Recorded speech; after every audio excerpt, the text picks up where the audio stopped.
have this wonderful clip from Magical Egypt, John Anthony West, rest in peace.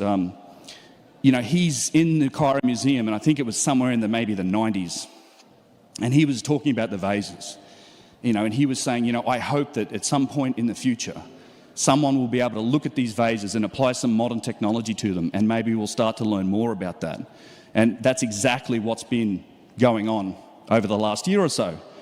Because we've taken a lot of these vases, and in fact, this vase here on the top right with all of the circles, the diagram, that's what we've termed the spinner vase.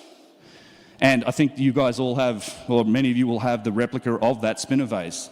I could spend an hour talking about the VaseCan project, but one of the best indications of not only precision, we'll talk a bit about that, how they've looking at things like concentricity and roundness. We're talking like single-digit thousandths of an inch, just remarkable precision in their machining and fit and finish.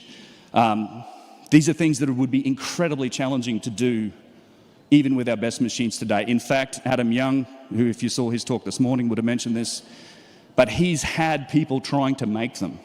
Like he went to a Chinese company that literally has 1,000 years of history and experience in machining granite. They tried to make just a simple vase, no lug handles, none of the complexity. They couldn't even machine out the inside of it. They just drilled out the inside of it. They made the outside of it. When they measured it, you're talking like 2 or 3 orders of magnitude off the precision. So instead of 2 thousandths of an inch, you're talking like 30 or 40, 50 thousandths of an inch off using modern machines. He's also asked, I think, some artisan companies here to do the same thing. They're working on it with modern machines again, and we're just not seeing anything like the precision we see on these. Not to say that I don't think we could. I just think in order to do it, it would be ridiculously expensive. You might even have to design some specific tools to do it.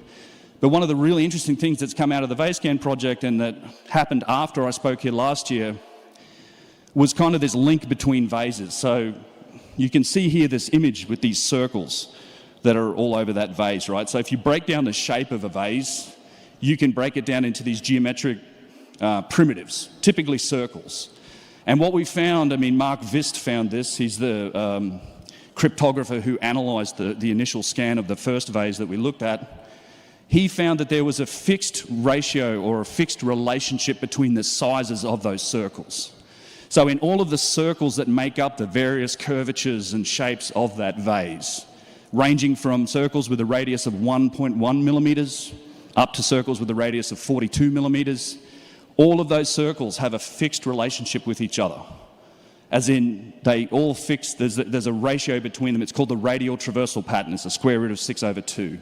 And it gives you, if you start with one of those circles and you multiply it by this equation to different powers, then you get a different size circle, right? It's a fixed ratio. It's not any arbitrary circle wouldn't fit it. It's only circles of this exact ratio. And that's what's in that vase. Those are the circles that you use to design that vase. And you thought, that's interesting. So he took that algorithm. Once he discovered it, he said, what I can do is I can take this algorithm, put it into CAD, computer-aided design, and I can make a vase just with the mathematics, with the algorithm. So he did that. He designed a vase just using that algorithm and the sizes of those circles. And then he compared that model that he had to the model of the actual vase. And when he lined it up, the median radial deviation was something like 6 microns. Basically, we're at the limit of scan resolution. That's the difference in the radius of the circles that make up the actual vase versus the mathematical model. You can basically say that the vase is a perfect replication of, or perfect execution of the mathematical model. Really interesting, right? Seems like an indication of design. What became even more astonishing is when we expanded the data set, and thanks to guys like Matt, for all of the vases that he's acquired and let us and has had scanned and has let us look at the scan results.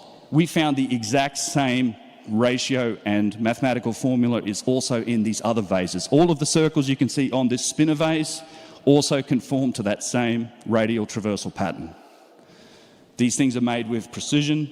They're made to a design, and it's not something that you're just going to get by hammering on it with, sticks and rocks and stones.